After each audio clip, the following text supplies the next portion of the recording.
Mobile water. Mobile water. Unique in every way. Citi Prime News at 12 midday. Update you on all the running stories and connects you to the newsmakers. Citi News.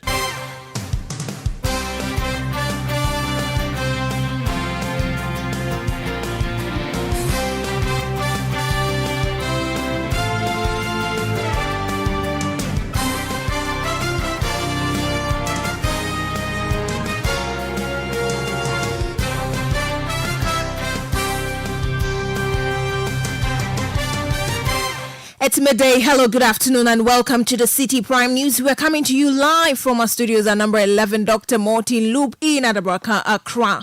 My name is Ajuatin Kramadomina. Coming up, minority in Parliament demands immediate withdrawal of LI 2180, which proposes some amendment to the current road traffic regulations.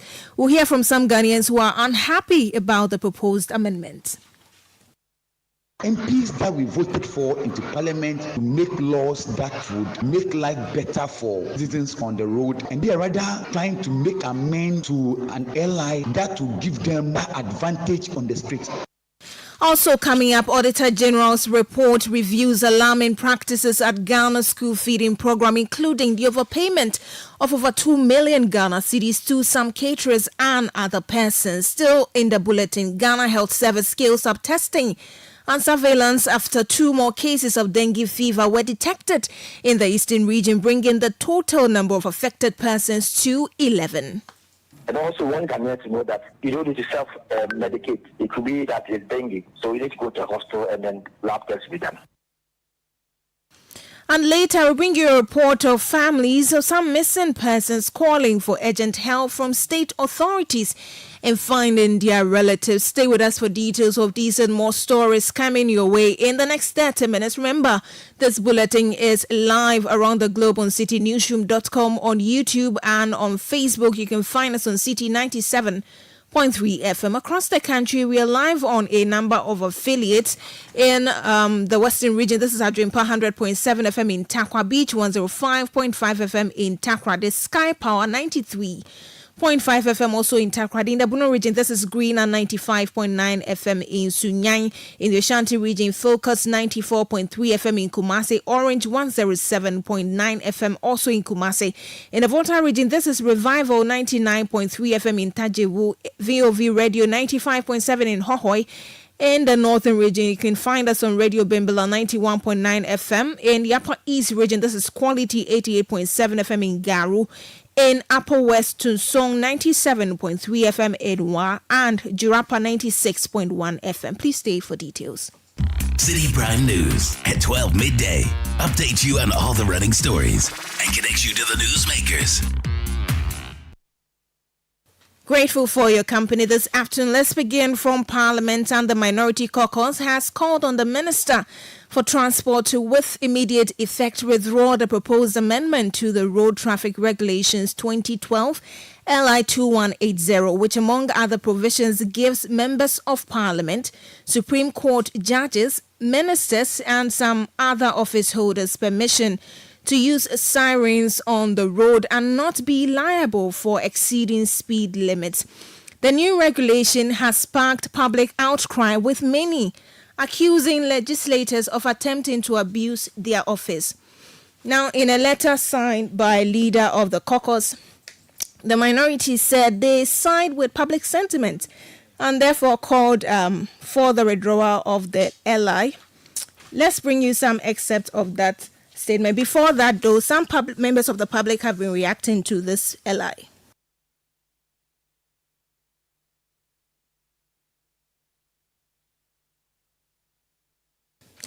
Well, while we get that for you, let me just run you through the statement by the Minority Caucus.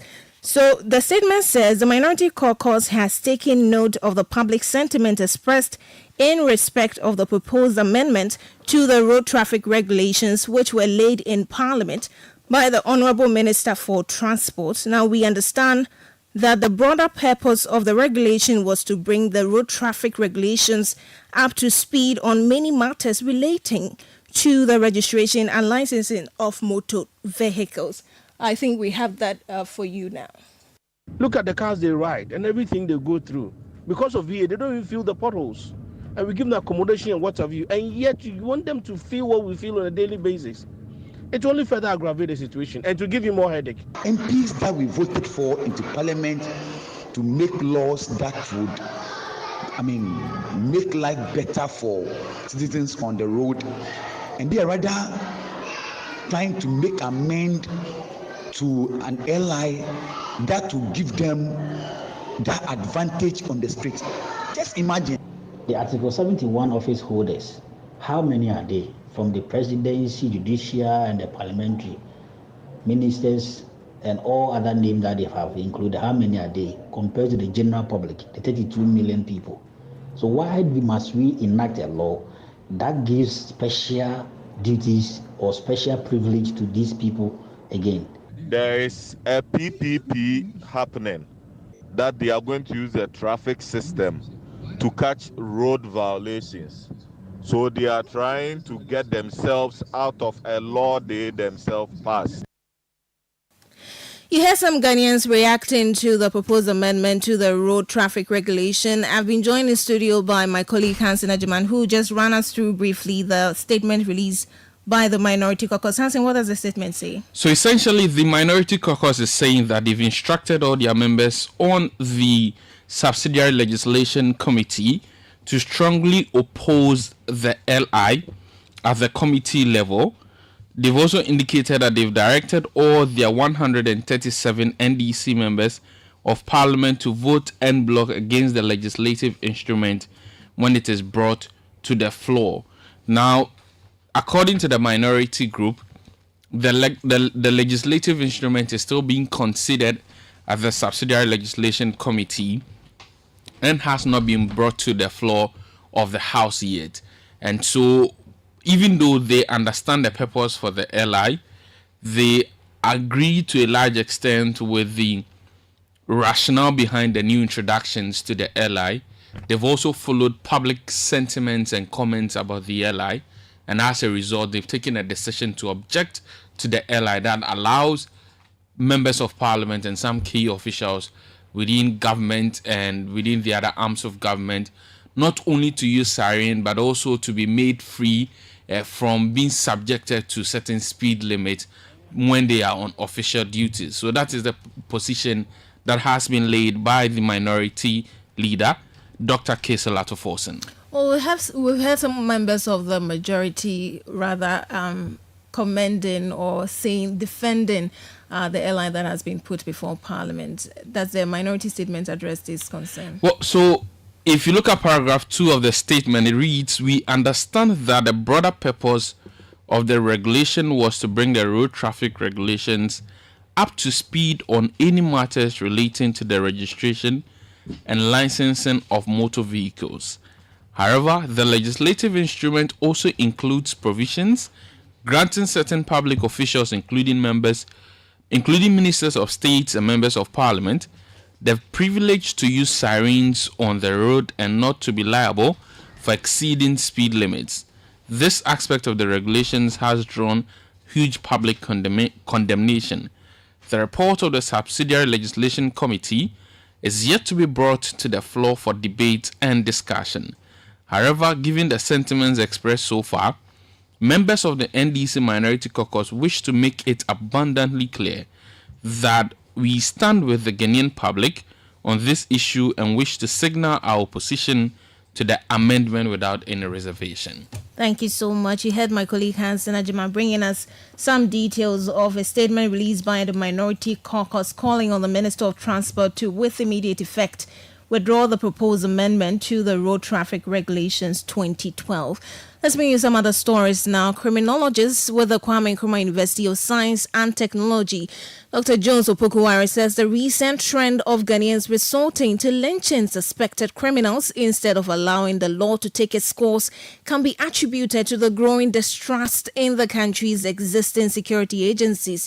His comments come after the lynching of Sotom-based artist Wilberforce Appiah, also known as Will B, at Tanoso in the Ashanti region. Now, the budding musician is alleged alleged to have died after a mob accused him of theft and attacked him when he stepped out of his girlfriend's home. Speaking to Citi News, Dr. Opoku-Ware emphasized the need to educate citizens on using the right means to demand justice. When it comes to issues of mob attacks and people lynching people for some suspected crime, the idea that many people have is that once those people are let go, there's a probability that the police should come in. These people are going to get back on the streets. Okay, that has been people's perception over time. These perceptions can be actually real or they can be imaginative. So what the police have done over the period has also not helped, to ease these perceptions in terms of the way they have dealt with previous cases of mob attacks and dealing with people who have attacked people in a mob or crowd behavior pattern. So it's a function of the way we treat criminals within the judicial system or the criminal system, and also our ability to be able to get people to understand that suspected criminals are not people that we can exact instant justice on.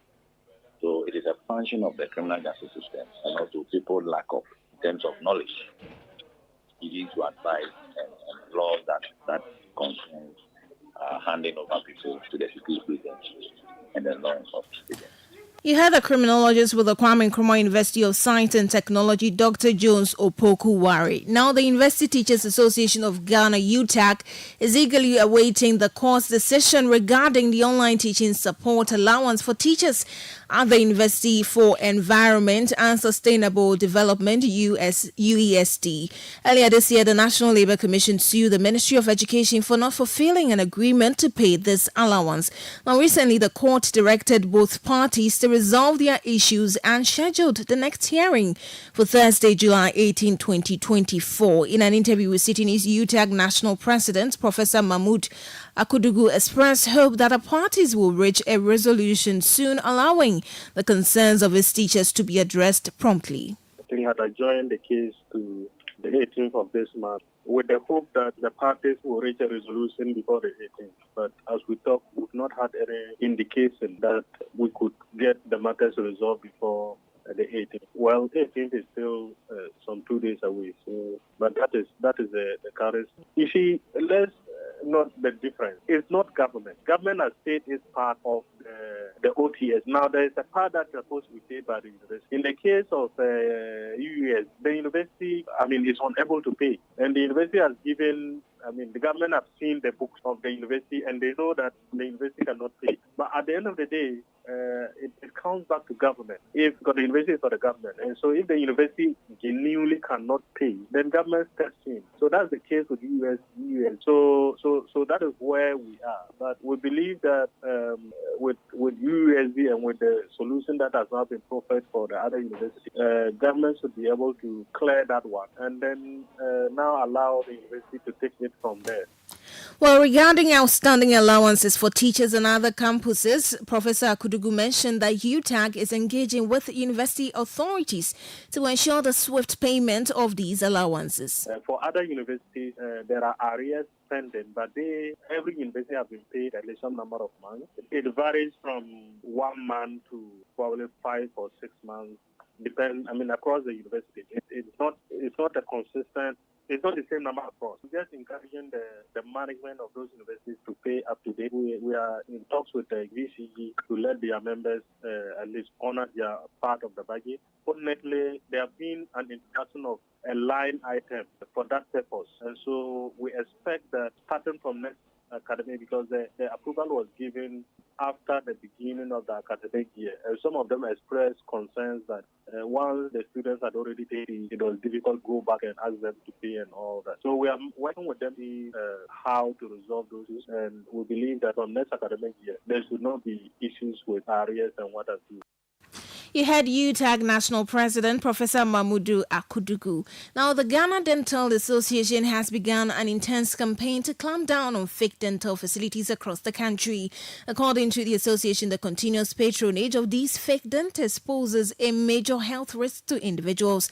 Speaking to City News, General Secretary of the Ghana Dental Association, Dr. Philip Bwedi Frimpong, urged prospective dental patients to be on the lookout for registration certificate of the facilities they visit.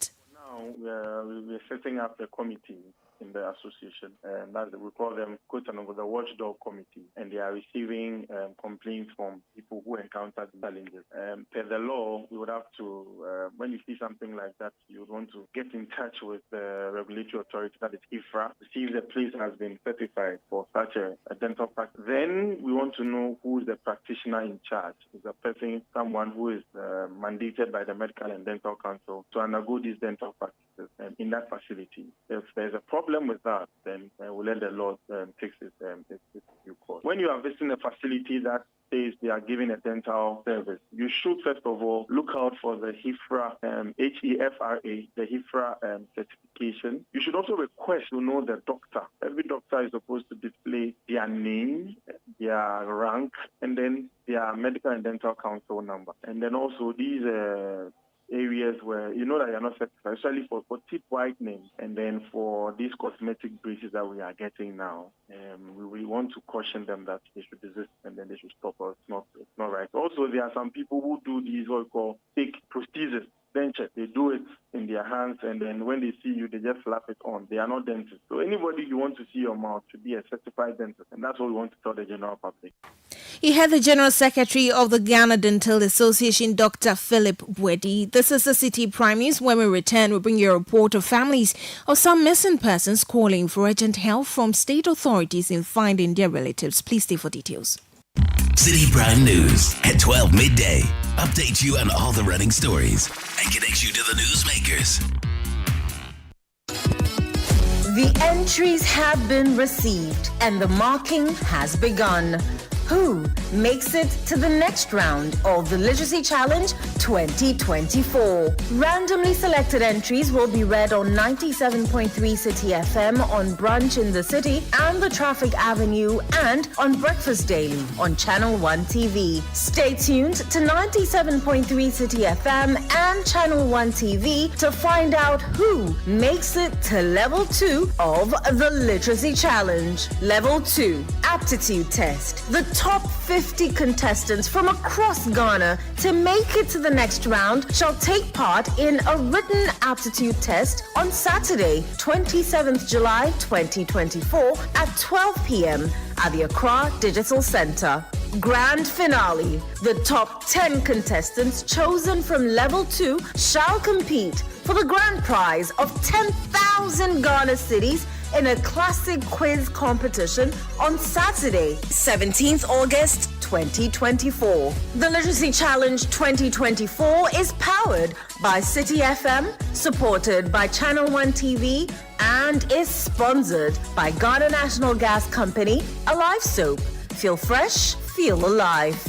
From the House of Wilmer Africa Limited. Fortune spread for bread. Yummy, delicious, always on point. Another quality product from Wilmer Africa Limited. Ruby Biscuits by M4 Foods and Prospectus Ghana Limited.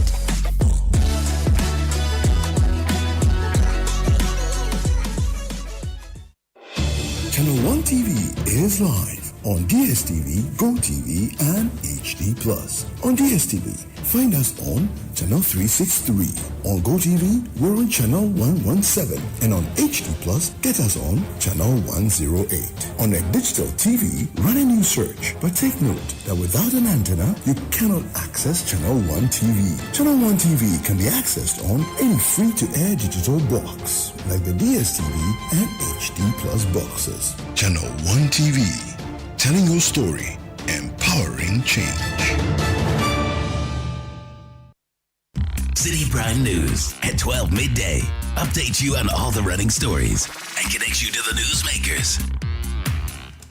You're welcome back. Now, reports of missing persons in Ghana are increasing, especially on social media, including the case of the missing NDC women's organizer for Tema West. Now, despite some successful reunions, the surge in missing persons, especially children, has prompted urgent calls for more effective police action and public assistance. My colleague Sheba Rababenin has more in the following report.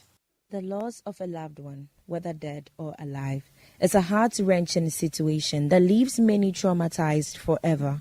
In Ghana, a total of 610 persons were reported missing from 2021 to 2023. For instance, the infamous case of the missing Takrady girls in 2018 left many in shock. Ruth Abeka, Priscilla Bentum, Ruth Love Quason, and Priscilla Crunchy were stolen from their families with no news of their locations until the police returned with their remains. For the families of these girls, justice at least has been served when the culprits were sentenced to death. However, the narrative was different for the family of Rodalyn Amor. The Lands Commission employee in Kumasi, also a mother of two, has been missing since 2021.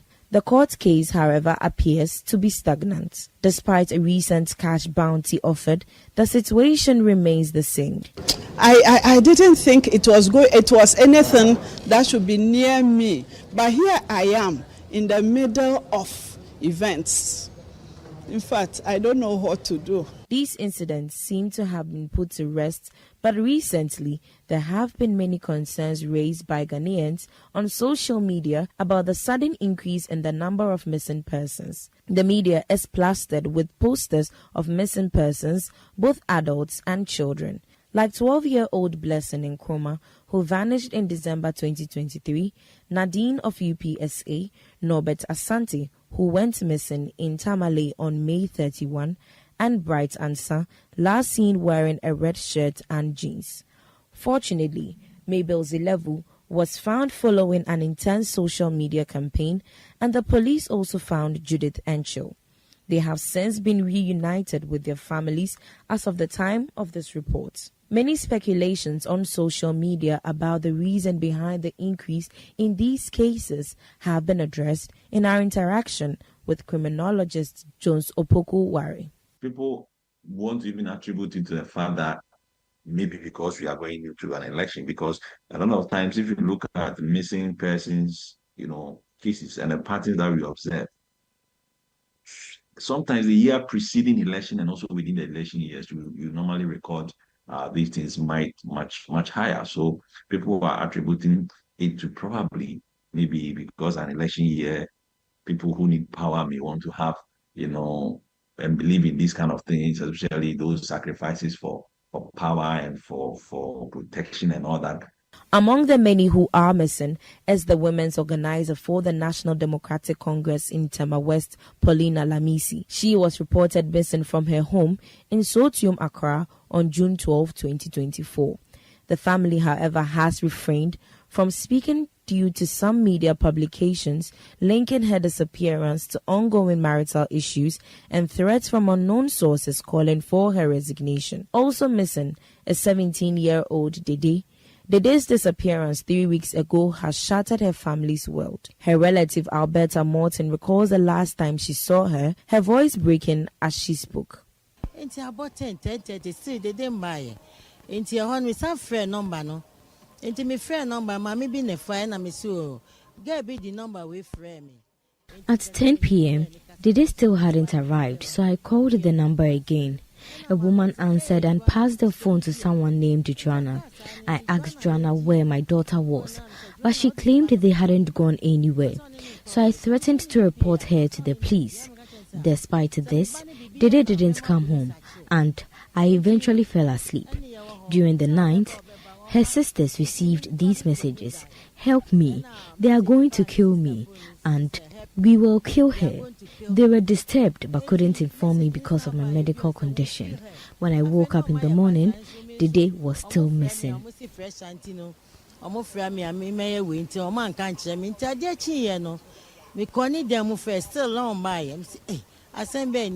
Dede's case is not an isolated incident. Over the past 3 months, the number of missing persons in the country has surged. with a significant number of cases involving children. Just last month, Arafat and Daya went missing in Tamale until police investigations on June 30 revealed in an abandoned car parked behind the suspect's house, bringing a heartbreaking end to the uncertainty. For over a month, the home of Cynthia has also been thrown into disarray over her disappearance. Cynthia left around 11 a.m. in the morning to buy food, and then she's still not back.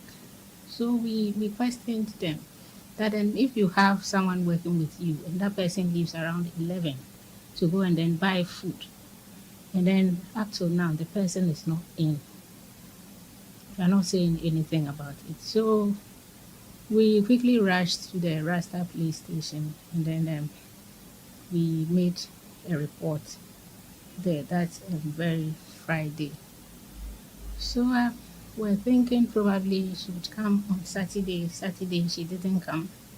And then on Sunday we went to the police station to make a formal complaint. With tears in their eyes, these families are increasing their calls for help in locating their loved ones. The mood at home is much better now. Previously, I would cry if you had asked me about the day. I need help to find her. So if she's listening to me now, wherever she is, she should come home. You had a family member of a missing person the day ending that report by Sheba Araba Benin on the increasing number of missing persons in the country. Now let's go back to one of our earlier stories. And the Speaker of Parliament, Alban Bagbin, has denied knowledge of a legislative instrument in the House amending the road traffic regulations. The Road Traffic Regulations Amendment offers the lawmakers, among other state officials, the opportunity to use sirens and be exempted from speed limits. The LR has received public backlash, with the Minority Caucus demanding its immediate withdrawal by the Transport Minister. Here's the Speaker of Parliament, Alban Bagbin, reacting to the matter at a public lecture on private members' bills at the University of Ghana. Sirens and also no speed limit. This social media thing, there is nothing like that before Parliament. There is nothing like that before Parliament. And so I thought maybe something was being done behind my distance. So I started calling all over, and all my directors said no, they have not seen anything like that. I have the responsibility of admitting many of these things. Sometimes they may elude me, but I haven't seen any sample. Then later on, I was told it was a regulation that Parliament was amending. We don't amend regulations. We don't have the power by the Constitution to amend regulations or instruments. We don't have. So to start with, I then told the people that no, that one can't be true. But Parliament cannot amend. We have delegated, the Constitution in fact has delegated that power to other bodies, not to Parliament. And so when they bring an instrument either in the nature of an LI, that's legislative, or CI, constitutional, if out of 100 provisions we disagree with one, we are not even allowed to amend that one. We either have to throw out all the 100 or we allow it to pass. Speaker of Parliament Alban Bagbin. Now, the Ghana Health Service has scaled up testing and surveillance in the eastern region over the outbreak of dengue fever in 5 districts. 2 more dengue fever cases have been recorded, bringing the total number to 11. The Ghana Health Service is still awaiting the test results of 57 new samples being tested at the Noguchi Memorial Institute of Medical Research. Here's the Director of Public Health at the Ghana Health Service, Dr. Franklin Esiedu-Bekoin, speaking to Citi News. The other issue is normally dengue cases are self-limited. So you get a disease and within a week or 2 you are fine. There are few people who become hemorrhagic. So that changes into dengue hemorrhagic fever. And that's how some of them will die. So that is the picture we are having. So what message we communicated was that we want clinicians to know that it is not all fever, which is malaria. If you have a fever which is persistent, look for possibly dengue and do the lab test. And also one can need to know that you don't need to self-medicate. It could be that it's dengue. So you need to go to the hospital and then lab tests be done. That was the Director of Public Health at the Ghana Health Service, Dr. Franklin Asiedu Bekoe. Now, the Auditor General has recommended that the Ghana School Feeding Program retrieves over 2 million Ghana cedis in overpayment made to some caterers within the school feeding program. In the 2023 Performance Audit Report of the Auditor General on the management of the Ghana School Feeding Program, the team identified that food served by the cooks were not adequate to sustain the pupils. It also noted that not all the caterers use wholesome food items to prepare the meals. Now, the Auditor General is thus recommending that the National Coordinator of the Ghana School Feeding Program should put in place measures to identify and retrieve all outstanding wrongful and overpayments made to caterers. And that brings us to the end of today's edition of the Citi Prime News, which has been live from our studio in Adabraka, Accra. You can log on to citinewsroom.com for more stories. I am Ajua Tinkrama Domna. Thank you for your company. Good afternoon. Citi News.